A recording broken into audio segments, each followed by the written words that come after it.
All right, welcome back. Good morning. Nigeria is live on the network service of the NTA. Before we begin our conversation on minimizing post-harvest losses, let's take this background report put together by Ibrahim Dan Hamidou.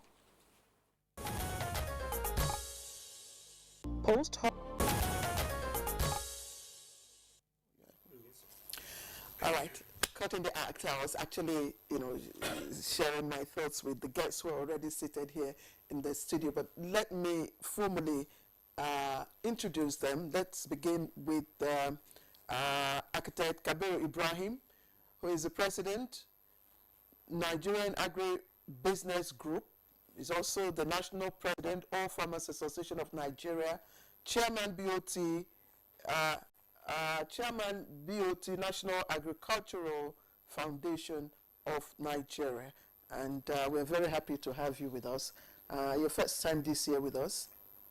Second time. Second time? I was here on Nigeria today. Oh, okay. On Good Morning Nigeria. No. So let's welcome you properly on Good Morning Nigeria. Thank you very much for having me. Thank you. All right. Professor Salisu Mohammed, Deputy Country Rep, Food and Agriculture Organization, FAO. Thank you very much, sir, for joining us for the program. Thank you for having me. Thank you. All right, also with us here for the conversation is Dr. Laidi Mudin Teller, Head of Department of Crop Protection, Faculty of Agriculture, University of Abuja. Many thanks for joining us. Good morning for having me. Good morning. All right, and of course we have Professor Lateef Oladimeji Sani, Executive Director and CEO, Nigeria Stored Products Research Institute, NSPRI. He joins us via Zoom all the way from Ilorin, Kwara State. Many thanks for joining us, Prof. Thank you very much. Good morning. All right, Prof, I think I'd like to begin with you, being the Executive Director and CEO of Nigeria Stored Products Research Institute. Many farmers, we know, lack access to modern efficient storage systems, leading to spoilage and wastage of harvested crops. Now, how can storage infrastructure be improved? But first and foremost, before you tell us how it can be improved, tell us where we are in terms of storage of, what we produce in the country. Thank you very much. I want to greet my mentor, Alhaji Kabir, before I start. The situation we have now as a country is not as bad as we are thinking.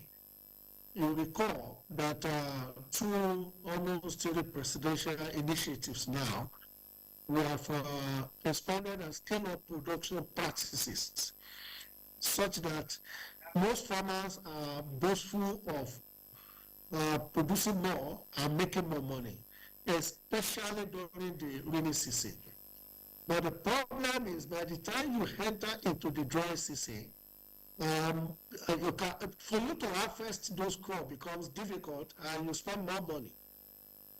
And because we do not process and store, and most farmers allow their crops to still be on the ground. So at that level, that's why we say the post-harvest losses is huge.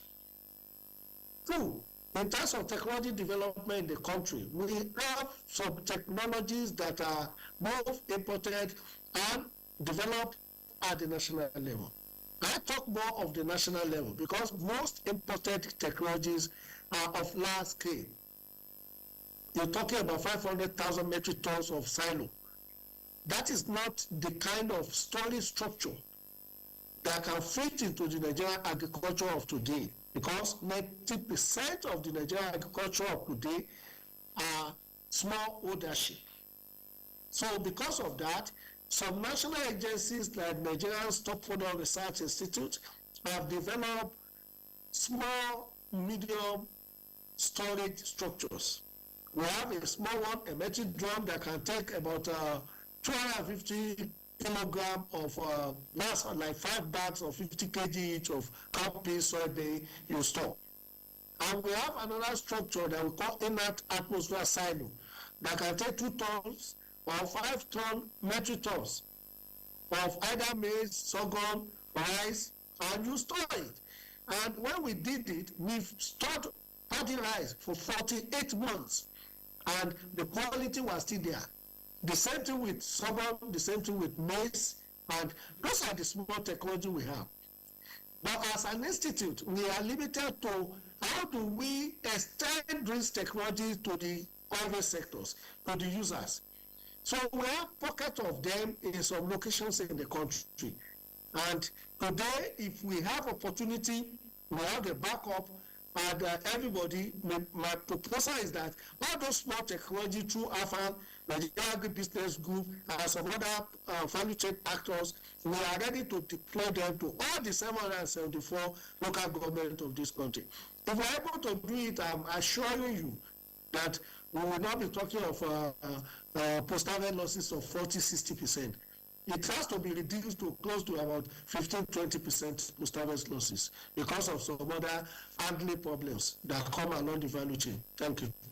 Thank you, Professor Aladimeji Sani, and we all share in your optimism. Let's bring our conversation back to the studio. And I'd like to throw my question to Dr. Kabiru Ibrahim, who is the national president of the Nigeria Agribusiness Group. He's also the president of All Farmers Association of Nigeria. Architect, I know we've been having conversations around post-harvest losses. This is not the first time we are, having this conversation. So can you put post-harvest losses into context for us in terms of Naira and Kobo? What does it mean for the farmers? What does it mean for the buyer? And what does it mean for the government? And what does it mean for food security? Well, invariably. Yes, it's a very serious problem. Over time we have been talking of inhibitors to the attainment of food security or food sufficiency in Nigeria. But this one factor has not been really fixated. The post-harvest losses that we have been talking about, ranging between 40 to 60%, is on other crops like grains and things. In perishable items, it's 60% or even more. Sometimes when you carry a whole load of some of these perishable things from place of production to place of use, you might even lose all 100%. So, one, you cannot get food security when the post-harvest loss is high. And no farmer will reach prosperity when post-harvest loss from his farm without a store, without anywhere to keep the things, before he keeps what he needs and then goes to the market to sell what he needs to sell to do other things. So it is a very, very difficult thing, and it affects food security and the entire national economy. No country in the world will have food security if it does not contain the food post-harvest loss in food. So it's a very important aspect of our work as a nation, and we need to put a lot of effort on it. The Stored Materials Institute is doing a lot of work. Professor Sani even forgot that there are other even smaller facilities, like what they call, there's a bag. They call it, in the name of one university, I believe. Pig's back. Yes, so, and there is also the airtight drum that you can give farmers and all that. I want sorry to interject, because I know I've asked you a question, so that we don't, derail. I wanted you to, explain to us so that we understand when we're talking of post-harvest losses. Is it just what is lost? Maybe you have talked about between, the farm and the market, where what is lost. That is not that's not the only meaning of post-harvest loss. How else do farmers... Let me tell you what it means in real terms. It cuts across all the 4 pillars of the food system: production, processing, handling, marketing, and even consumption. Now, there are percentages everyone will be able to throw light on that. Take rice, for instance. A man will produce rice. Sometimes some of this rice is produced by even flooding the soil. So when it's ready for harvest, and the farmer has no equipment to help him to fast-track harvesting, the rice will begin to rot. When it even goes as a paddy for processing, the loss even in processing is very high. It gets to almost 25%. Loss from production to even processing, you have this loss. Right, the marketer, the guy who buys to sell, also because in the process of transporting to the market, he also encounters loss. In your own house, if they bring, Oga brings rice that has a lot of stone and a lot of bad ones in it, you lose almost 15% of a 50 kg bag.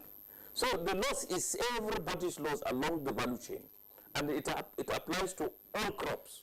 So the thing is that as you are a farmer and you are losing this, and depending on your projections, you will be able to maybe feed yourself, sell your surplus, and meet some other obligations. But now you are handicapped because these losses, even for grains, is in excess of 25%. So even there, you have lost. In vegetable, the loss is almost 60%. So you really have no purchasing power. You are a poor person because you cannot do other things that other people do seamlessly. So it's a devastating thing to the farmer, but it is not. It is hardly quantified. People think, okay, I have planted on 50 hectares. I am what the tonnage is probably maybe 5 tons per hectare, and my projections are I will get 5 times 50, and then the selling price is 1 million per bag or per ton, and then this is the money I will get. But forgetting about all these losses that will go, and then the books will not even balance. You will not be able to go back the next year to do it. And that is agribusiness. So we are telling people, look at the gamut of things that affect what you do as a business. Even the money you pay the transporter to go there. So Nigeria needs to look at production, processing, marketing, handling, and even consumption. You know, in the first world, in the United States and parts of Europe, what they do for food losses, they also do recycling. You see, if you pass by some areas of Hilton where they dump food that is left over, smell comes out. You are supposed to even recycle that to give animals, because we are competing with animals. Let's say in maize. You see the maize that is produced in Nigeria, we need about 12 billion metric tons. But do you know why we need it? We need it because we share in that with animals. There is nothing like feed grade grain in Nigeria. In the United States, in Europe, there is feed grade. So there is segregation between human consumption and animal consumption. So there is a gamut of things, and this is a very serious area, and it affects the attainment of food security and the entire economy. All right, Architect Ibrahim, thank you so much for your opening comments. Of course, would like to hear more from you, but let's quickly get to Professor Salisu Mohammed now, the Deputy Country Representative of the Food and Agriculture Organization. Professor Mohammed, I was reading a report by the FOA which says that the number of people experiencing severe food insecurity in Nigeria has risen in the past 10 years. I put at 20.3 million between 2014 and 2016 to 49.4 million people as at 2021 to 2023. Now that's a report by organization. I'd like you to, as we open this conversation, tell us what really are the factors, around post-harvest losses that is, that is one of the factors responsible for this food insecurity being experienced in the country. Thank you very much. Well, when we are talking about security, certainly food losses would have to come in. Though there are certain factors that also affect food security, which are very, very glaring in Nigeria today. When you talk about farm access, you know, in most of the areas where food is being produced, people cannot get access. I was sitting in the lobby here when you now aired some reports of farmers being killed in Borno State. These are some of the things, you know, and this insecurity is everywhere and is affecting places where this food is being produced. So these are some of the things. So apart from other factors that contribute to this food insecurity are also these post-harvest losses. Post-harvest losses are very severe, especially for perishable commodities, especially maybe those ones that we usually plant during the dry season, tomatoes, vegetables and fruits, which the losses are between 40 to 50%. By implications now, if you now sustain losses of 40 to 50%, you are now reducing food availability by that much. And in that case, you are now, you know, going towards maybe food unavailability. So now, when you combine this one and other factors that prevent you from getting the much of the food that you need, you know, it all contributes now to the food insecurity. Now, for example, now, supposing that we have already fixed the security situation, we have fixed every other things except maybe the post-harvest losses. What we'll be experiencing is that we will still get food unavailability as much as the food that we lose as a result of post-harvest losses. So in this regard, you know, post-harvest losses are very, very serious issues, and as Alhaji Kabir has said, unfortunately, this is an area that maybe no much focus was being given to it. By implication now, if you now maybe try to reduce these food losses without any intended effect, you know, this to increase any production, we are also going to increase food availability, but by as much as the food losses that we'll be able to reduce. The Prof has said maybe if you can reduce it maybe to 15–20%, the implication you are now invariably now increasing food availability by that much that you have increased, reduced the losses. So for food losses or post-harvest losses are part of food insecurity, and they are very, very prevalent in Nigeria, as we have seen, and the statistics are there now to see. Perishable commodities, 40 to 60%. In some cases, like Abira said, somebody can lose up to 100%, and this is something very, very clear for everybody to see.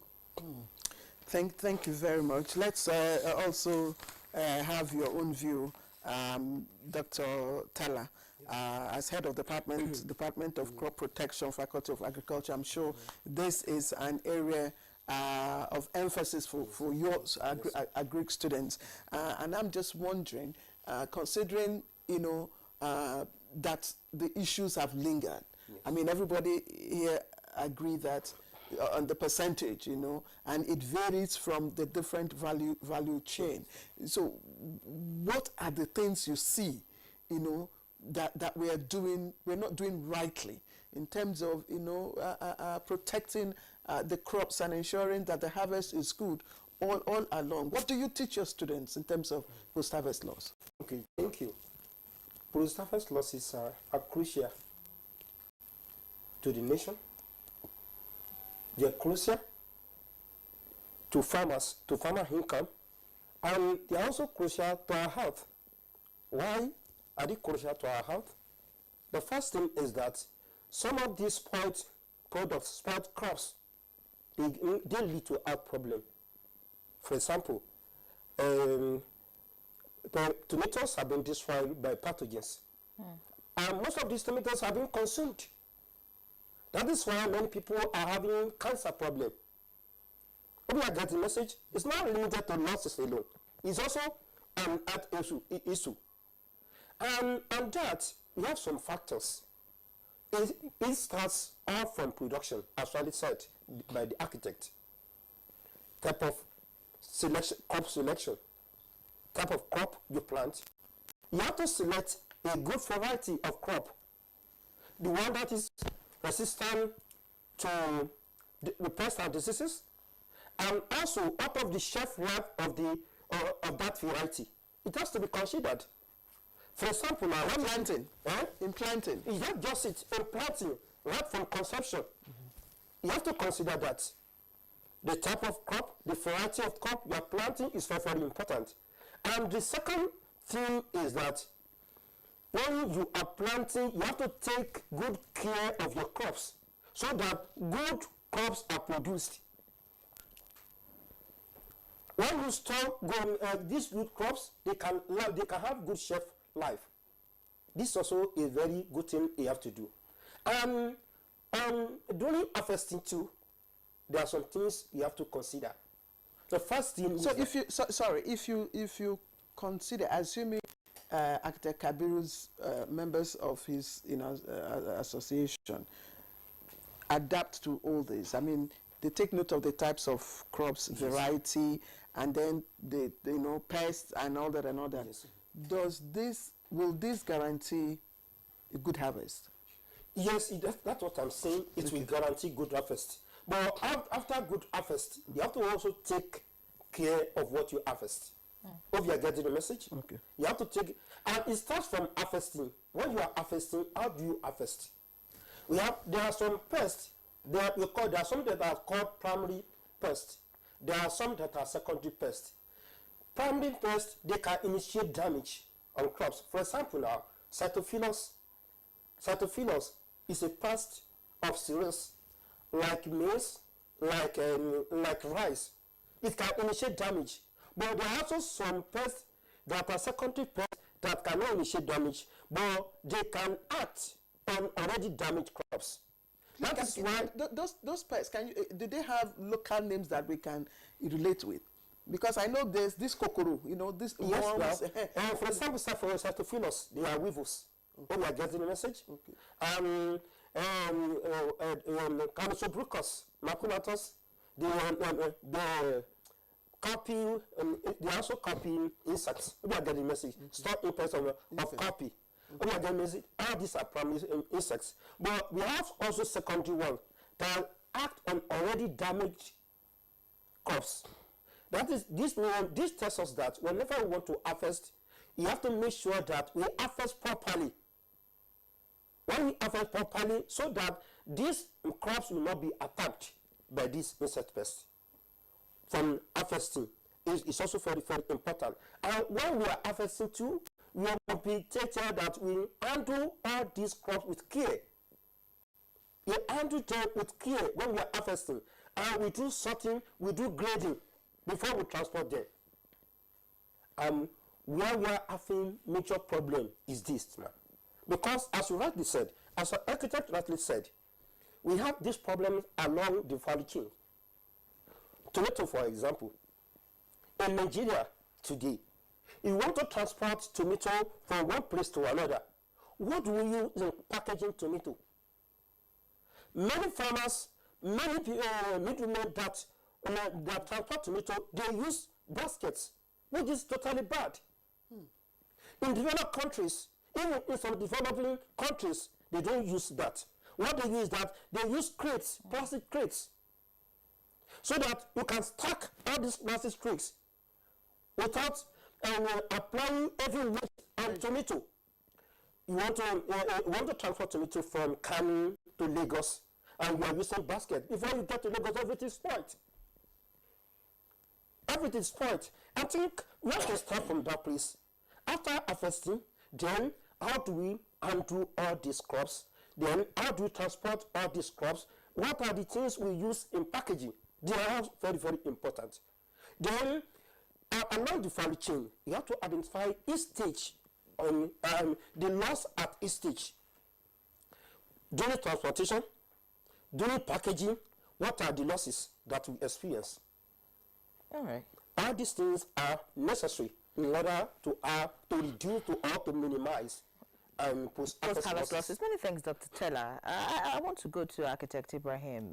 After listening to you, it looks like the farmers have a big role to play in the post-harvest losses, the percentage that we've been talking about. He talked about the type and the variety of crops that are planted in the first place, how these crops are handled, while they're still in the farms, how they are harvested, and all of that. Tell us, because, National President of the All Farmers Association, tell us, is it lack of knowledge on the part of farmers, in all this that Dr. Teller has talked about? Or is it, I don't know, what really are the challenges with farmers in making sure that the produce from the farms are as healthy and long-lasting as possible? Well, look, this area affects everybody. It's every strata. And I told you, it affects the food system. Now, what doctor has been saying are the requirements for good productivity and beyond. Now, the farmer is involved mostly in productivity because first hand, he will see the effect of non-compliance with good agricultural practices. Choose your seeds. Do not plant grains. Choose seeds that have the advantage of producing things or products that have long shelf life, that have resistance to disease and insect infestation and all that. Now, this kind of information is even along with the seed advertorial. And then we have done a lot of work on seed, like seed codex. Nobody will just bring something and tell you this is seed. There is a codex, just like your phone, your card. You scratch it, you see the source of the seed and all that, and you now buy it and apply it. But if you just use grains that you get from your relation, your brother, your neighbor, your whatever, you are not likely to use certified seeds. So your productivity will be affected in so many ways. It may not be material that has resistance to some of these insects. It may not also be a material that will produce that will have an efficient shelf life. It might not be an efficient, seed that has crops that will not just break anyhow. But if you produce, let's say corn, yellow corn, and it becomes broken corn, nobody will buy it for food. But the best thing probably is to feed animals. So what do you produce to be able to sell at a premium to human beings? It ends up as the rejected item in the market that is only good for animals. So it is in our larger interest as farmers to listen to advice, and as far as possible, whatever information we have, we disseminate it to all the areas that we have farmers, and it is in the 774 local governments. Now, this interview, this you are having with me, I'm sure some farmers are watching it, but normally I ask you people for clip. We put it on our platforms with this, what do you call it, WhatsApp and all that. It goes to everywhere. And in all those places, our leadership will now translate, those who are speaking English here, to the languages that those people will understand. So nobody will tell you that they have no information. We have had meetings here, even from NIMET, the predictions. Soon after the disclosure, or what do you call it, the inaugural of the meeting, we come here, we talk, and even on your phone, you have the information. And everybody has information. And the leadership in Oyo will not be a Hausa person that will go to Oyo to be the leader. It will be somebody who speaks Yoruba. So when he gets this information, he tells them. And the farmers will understand this in their own language. But of course, as human beings, and in all sectors of the economy or advancement or entrepreneurship, people tend to think that they know all. If I'm an architect, somebody will say, I've been building, and this is the way I do my foundation, and I've been doing it for 30 years. And then, but he is doing this wrongly. You tell him, no, this is not how you do this, this is how you do this. And he says, no. So you're saying that who are some you to tell him? farmers, Some farmers, yes, will not take- abide by the... Of course. You know, but I assure you that a good number of farmers now are taking advice. Because while you are crying for prices of food generally, farmers are actually saying that it is now that they are getting value. So we will find out why. For what they produce. We will find out So why. it If is the in their farmers, interest to listen. architect, if the farmers are getting value, we would also find out why the consumers are not getting equal value. But let's allow you to rest. One thing is to have information, get the information. Another thing is what you do with the information. And I take my conversation to Ilorin. Dr. Ladmejisani, I'm sure, like everyone here observed, post-harvest losses, cut across all the value chains, and in between the value chains, there are different percentages that we cannot even, acknowledge now. And I'm wondering, what does this imply for your institute? The Institute of Stored Products Research is mandated principally to address this issue, address the issue of post-harvest losses. It would either mean that you are not communicating effectively or that the farmers do not understand what you're doing.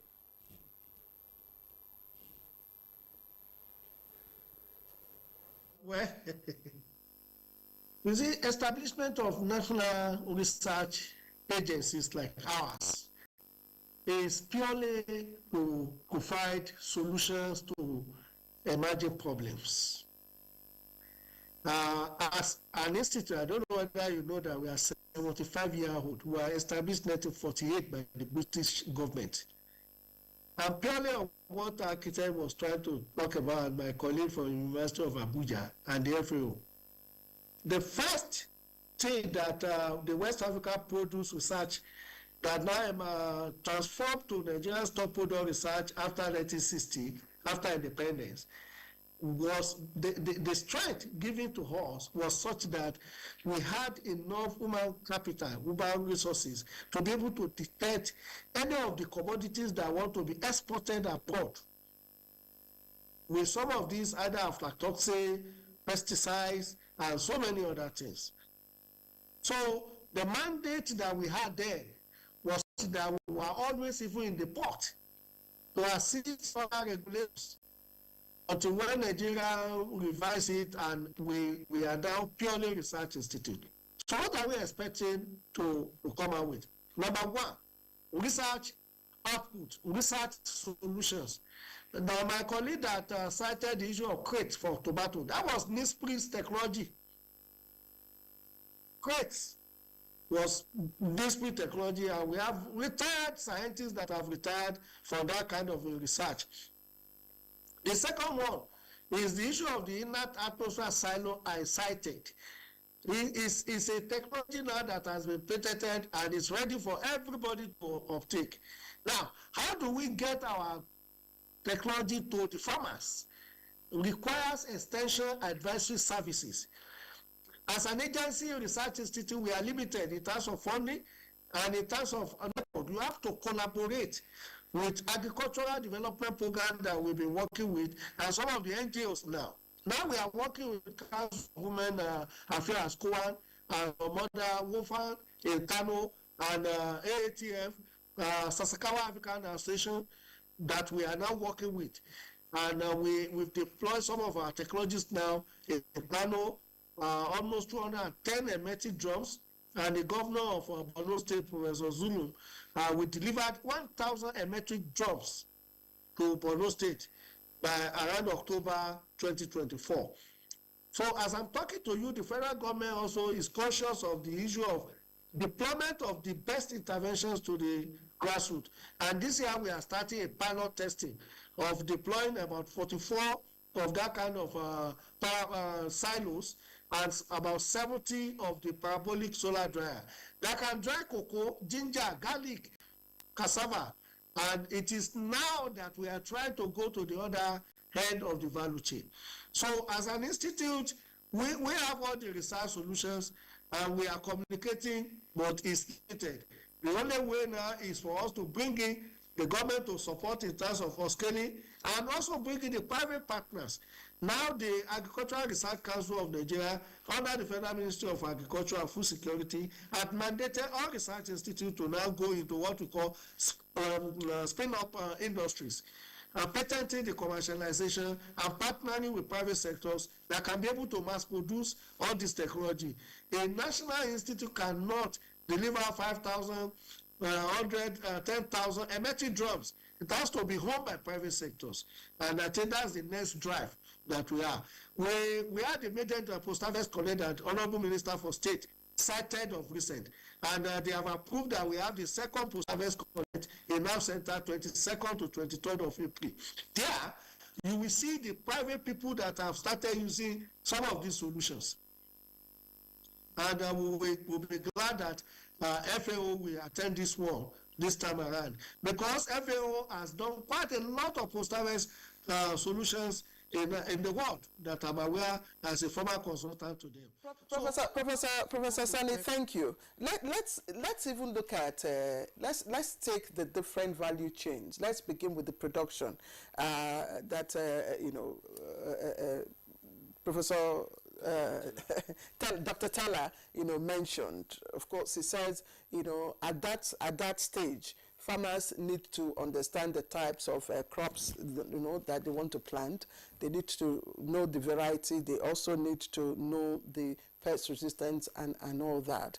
And I'm wondering, again, if you go to the market, few men now go to the market themselves to buy, food items. But we women, we go to the market, for instance, you see very fine tomatoes. You buy the tomatoes, you go home. When you get home, you discover that the majority of the tomatoes that you have bought are rotten. And then some of them are sold as araha. I don't know what that means, So this is very common with tomatoes and even onions. And I'm wondering, has NISPRI come up with any technology, to improve the variety of these food crops? Institute that is in charge of production of tomato, onion is the National Horticultural Research Institute, NIHORT. Where NISPRI comes in is to, like my colleague said, is to let NIHORT know that we need early maturing, disease-tolerant or resistant varieties. Now, we are talking of what we also call delayed ripening varieties. That's where you are. Is it what you see in the market that gave you that rotten tomato was because people were inducing the ripening. They were adulterating the ripening at home. Some people were putting some of these herbicides that are toxic. Now, if they had followed the good manufacturing practices, what we said is that when you want to harvest tomato or onion, make sure they are quarter ripe. By the time you distribute them and they are getting to the market, you are getting towards about 60%, 70% ripening. By the time you get home, it will not be rotten. But what we have now is that people do not even allow you to stay. They just harvest and now put some chemicals and go to the market. What will happen is that it's going to reduce it and cage it. By the time you slice it, you find out that some parts are rotting, some are fresh, and it is brought down to what we have lost in terms of quality assurance and controlling that we normally have. We're supposed to have experts in the local government that move to the local market. You recall in the 70s, they normally do it. There's no way you want to sell anything that is bad in the market. Even our obas, the traditional rulers, will tell you that anybody, any tea oba tank, ibaje, just like what the Oni of Ife did recently and said, this is the amount of price you must sell tomato. This is the amount of price you must sell yam. Until we strengthen the grassroots to the governance structure to the apex level, and also get our the health sectors to have more of our Greek officers to be able to help the consumers. That sharp practices will continue. It's not the issue of whether we have done the right thing, variety. It is the sharp practices now that is killing us. Various activities are going on. Step that action. Get back to you. You have highlighted a very key aspect of this conversation: sharp practices. Where to situate the blame now will be the challenge. But I'm sure Professor Mohammed, can help us get a clearer picture of what's going on. Architect Ibrahim has put a defense up for farmers, saying that they are properly educated, they know what to do and all of that. But, some of the practices that Professor Sani just talked about still exist. For weevils, which Dr. Teller was talking about, we know that some people put a very harmful chemical too in beans to prevent, weevils, and just so that they can sell for a longer period of time. It's talked about tomato and all of that.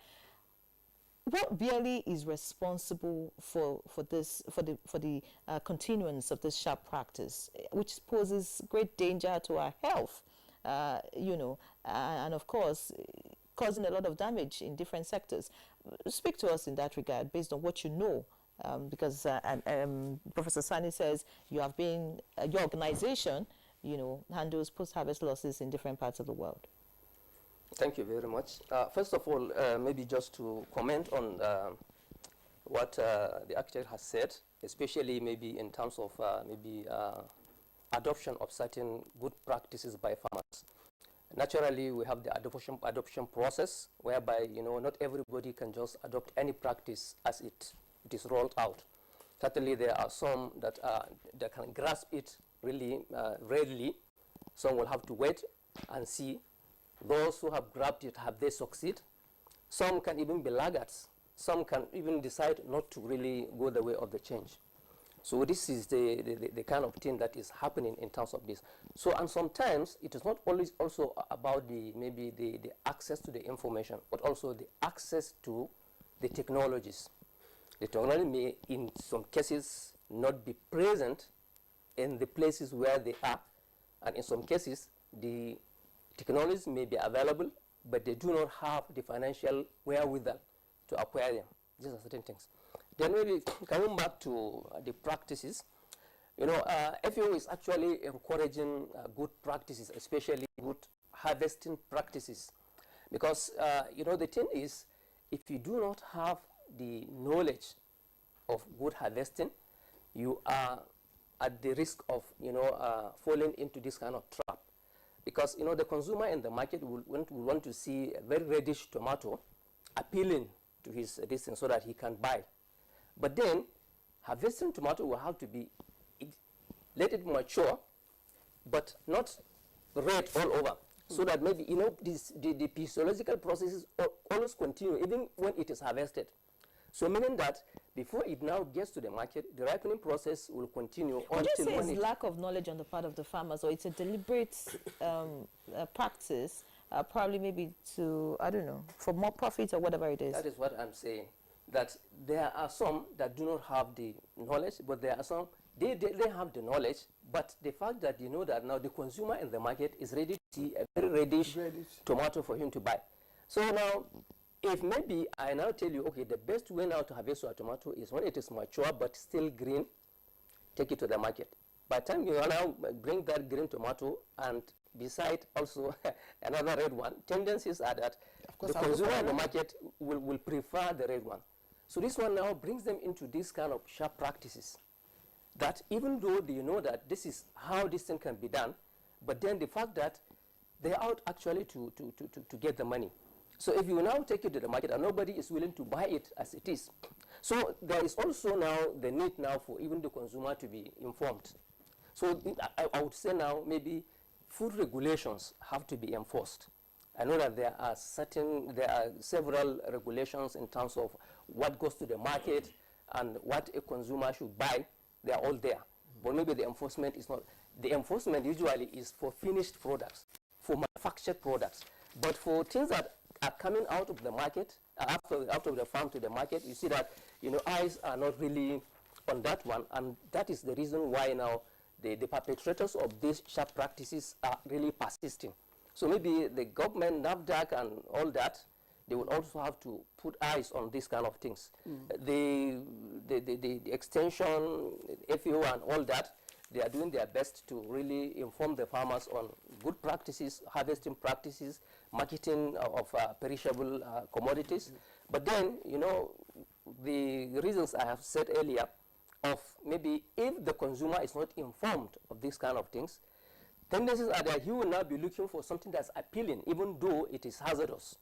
So in that case, we have to make a balance so that now the farmer will now have to bring what the consumer wants, and if the consumer now wants the safe food, now that will now compel the farmer now to really, adopt such good practices. You mentioned NAFDAC, and I just opened this leadership.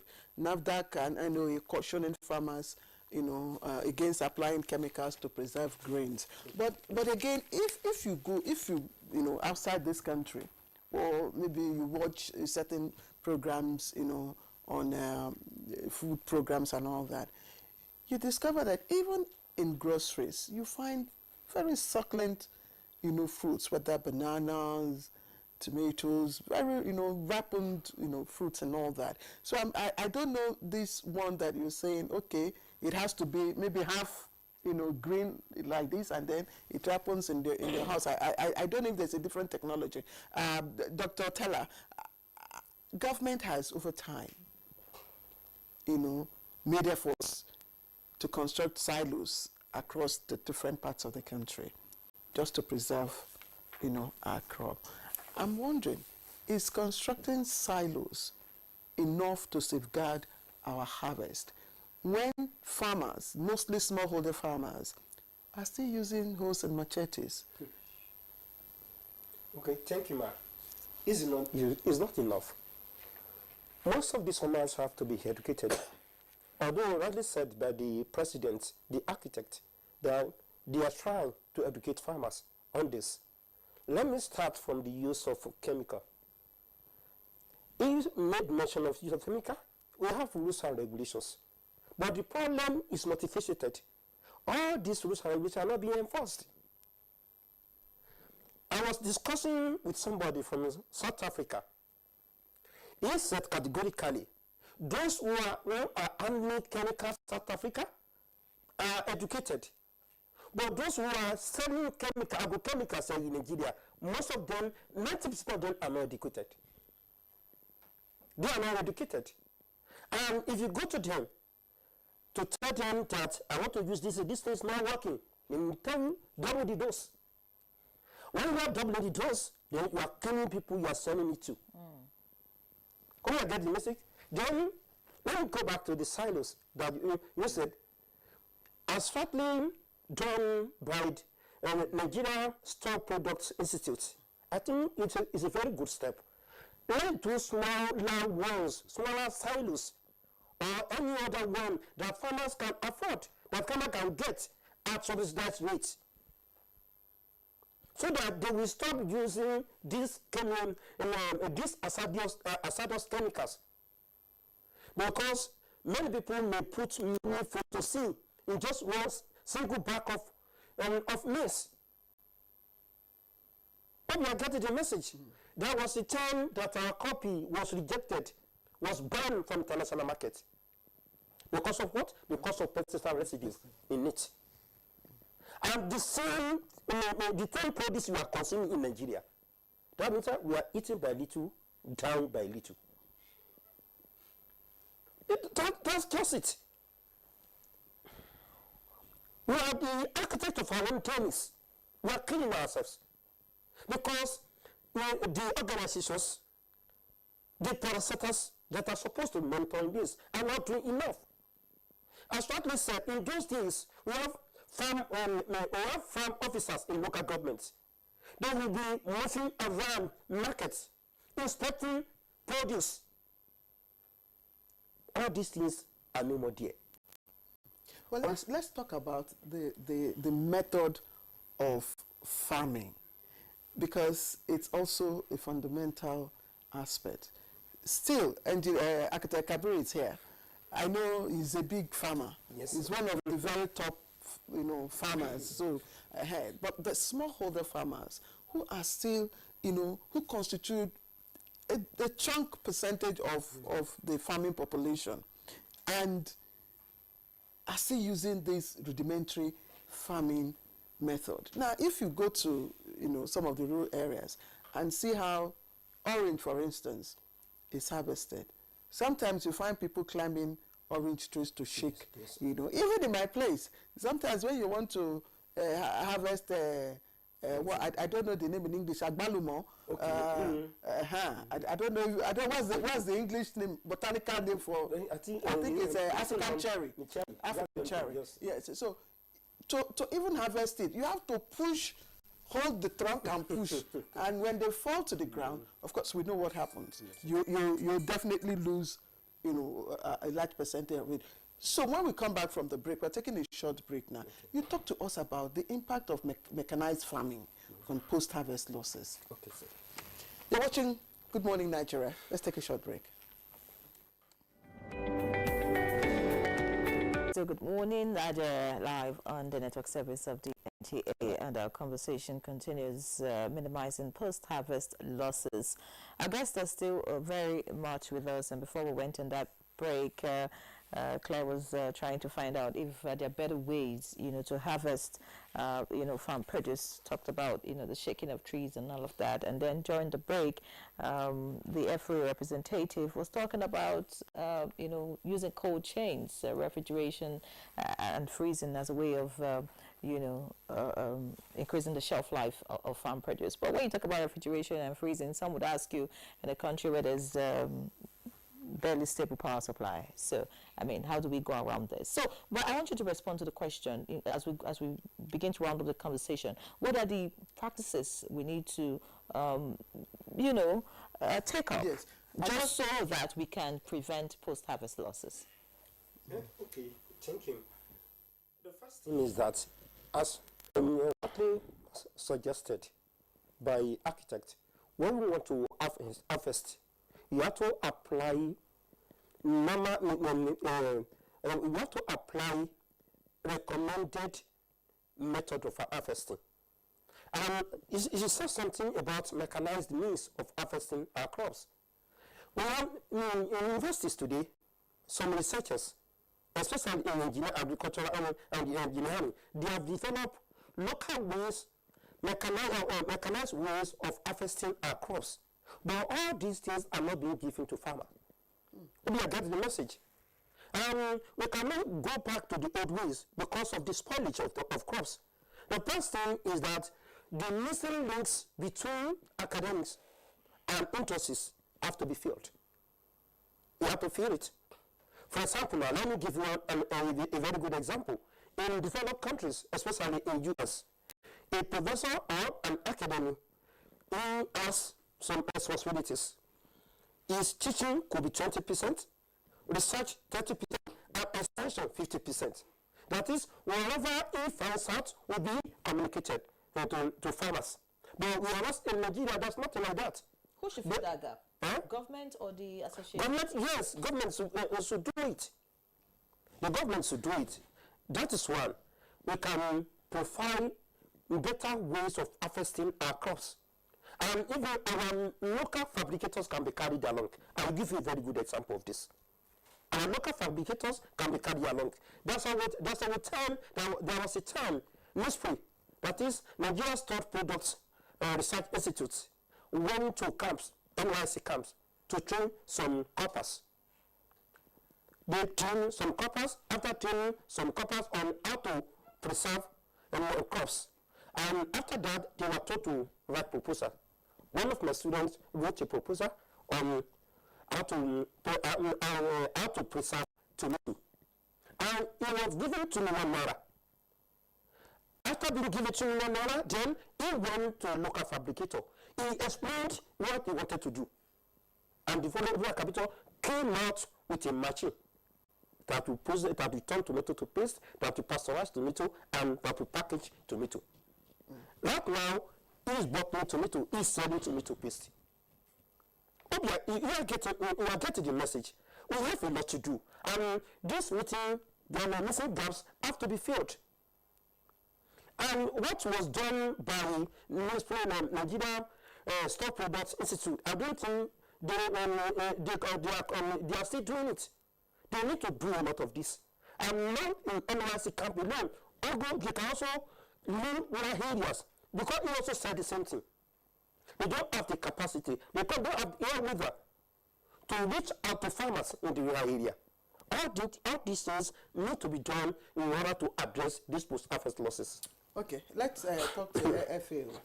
And I'm just wondering, it's obvious that in addition to due diligence, during the production stage, we also need, to be in tandem with the times. And this is where mechanized farming is. Obviously, we cannot continue to do the same thing over and over again and get good results. So farmers can no longer be, farming with hoes and machetes and expect good harvest.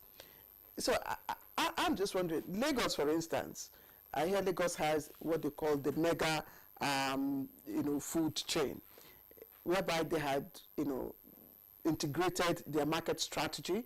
They also have partnership with other private, firms in terms of cold storage and all that. And they're also digitizing. Bonu is also adapting farming to its own peculiar situation. It's investing in innovative, conflict-resistant farming. So how can we leverage the experience of these two states in order to address the issues of post-harvested loss? Yeah, when you speak of post-harvest losses, you're actually talking about food degradation at production, processing, storage, and also in distribution at all these levels. Yes, although our conversation here has been centered around mostly production and to a certain extent maybe the storage, talking about what Professor Sani so has now I'm said. taking it out to extend to distribution and adaptation. Yeah. So what I want to say is that, when you are now looking at it, you have to look at it from all these perspectives. At all of these segments, there are losses that are sustained. Only that maybe the magnitude may vary from one point to the other. We already have said maybe a great deal about maybe the production side, talking about maybe the harvesting methods that is very, very traditional, for which, most at times, it ends up with mechanical damage to the crop, and that mechanical damage can now transform to some secondary infections by certain pests and even some microorganisms that the thing can be diseased. But also quality seeds rather than grains, and those that have the qualities to withstand certain pressures, like maybe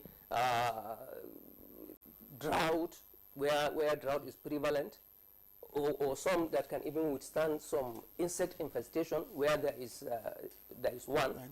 So that even in the production, in the selection of the seeds, we now teach them, and we also have what we call the Farmer Field School, where we now give them advisory services. We now teach them on these good practices of harvesting, the whole of the farming operations, including harvesting, and even linkage to the market. We also see that there is a problem of storage for especially small-scale farmers, that even if they now produce and protect the harvest, they do not have the required storage facility for them now to even keep this thing, at least maybe to attract higher prices. They will have to dispose of that thing because of they will be in a haste to really dispose it, because they do not have the good storage facilities. And if you now keep it, you are at the risk of losing it, maybe from theft or from encroachment by animals and what have you. So in that case, we are now integrating them now with some processors. For example, there is this thing that we do in Borno State, call it Tom Brown. It's a local recipe that is being produced to treat malnutrition in children. So we integrated now these farmers of grains and all these ingredients that make up this, and also train some that will be of taking this one from them so that they now process it into this material, and we now link them to the market that they sell, even if you buy from them, because if you were in some places, it also provide certain emergency food, including this Tom Brown for young children, especially when there are emergencies like what we had in Plateau State sometime last year, where people were displaced. So people were giving them food, and the children were forgotten. So now we give this one now to the children, so that we can. So that integration is very, very important. And also when it comes to storage as well, we also encourage this PICS bag, this hermetic storage facility, PICS bag. We give them that one. That one can preserve their produce till a time when it is ready for the market and it is intact. Nothing has happened to it. Yeah. All right. Fantastic job by the FOA there. Many thanks, Professor Salisu Mohammed. We hope that the efforts will be sustained. But let's get to Professor Lateef Ladimeji Sani now as we round up the conversation in a minute. Tell us what areas you'd like government and the private sector to invest in, just so we can reduce post-harvest losses. All right, I think just to clear the points, already in terms of climate smart cold chain technology for vegetables, horticulture is already in the country. And NISPRI, we have one in the Lorry area, and we are Eco-Tutu in my 2 is already commercializing and doing it. We also have partnership with German NGO and Netherlands. And Optawa, that's another organization of cold chain in this country. They have deployed close to about 60 of this cold chain technology up to Kano, Jigawa, some other places. These are area government can expand and scale up. The second one is on the issue of storage structure for audio. Nespri Sasakawa had already established one in Kano. We are about to do one which we complete in the next 8 weeks and invite people to learn to see. If we get it right, this one need massive support of government. The farmers can have the Gawa, Sokoto areas where we have high producing onion. We need to have that solution. The third area is on the tomato that we have talked about. Apart from the crate, we are also talking of the solar smart parabolic dryer, which the one we are doing currently. And for cocoa industry now, they want quality slaty cocoa that will go to the export market. And this parabolic dryer is there. And government can also partner and scale up. There are so many other interventions that we will meet in April and share with all of you in Abuja, 22nd, 23rd in NAF Center. Thank you very much. Professor Sani, thank you. I'm just wondering, we don't have time for you to respond. I'm just wondering if the Kwara State government is leveraging your presence and all what you're doing there to also boost agriculture in Kwara State. But Architect Kabir, what would you want to see in the immediate, from government to address this issue? In 60 seconds, if you may, please. The government has to work with stakeholders to be able to really get to the bottom of all these problems. And then it is not only federal government. All these subnational governments have to coalesce, work lockstep with the federal government and stakeholders to really solve this problem. All right. Thank you very much, Architect Kabir. Before you sign off, the President Tinubu, meeting with the state governors recently, did say that, look, what the federal government is doing is mere help to stimulate agriculture. The rest of the effort is with the state governments. So, we hope that they will do the needful. Exactly. Many thanks, Architect Kabir Ibrahim, President, Nigeria Agribusiness Group, National President of Farmers Association of Nigeria, and the Chairman, BOT, National Agricultural Foundation of Nigeria. It was a pleasure to have you. Thank you very much. Thank you so much. Professor Salisu Mohammed, Deputy Country Rep Food and Agriculture Organization. Many thanks for being our guest, and we hope you continue the good work that you're doing in Nigeria. Dr. Laidi Mudin Taylor, Head of Department of Crop Protection, Agriculture, University of Abuja.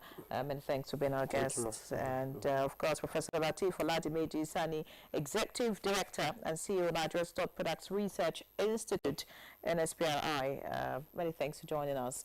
And we hope to see more of you and, of course, hear more about the initiatives coming out from your institute. All right, so that's Good Morning Nigeria today. Many thanks for being a part of it. Remain tuned to the NTA. I'm Ian Ray John. I'm Claire Adelabu Abdulrazak. Have a good day. We'll see you tomorrow.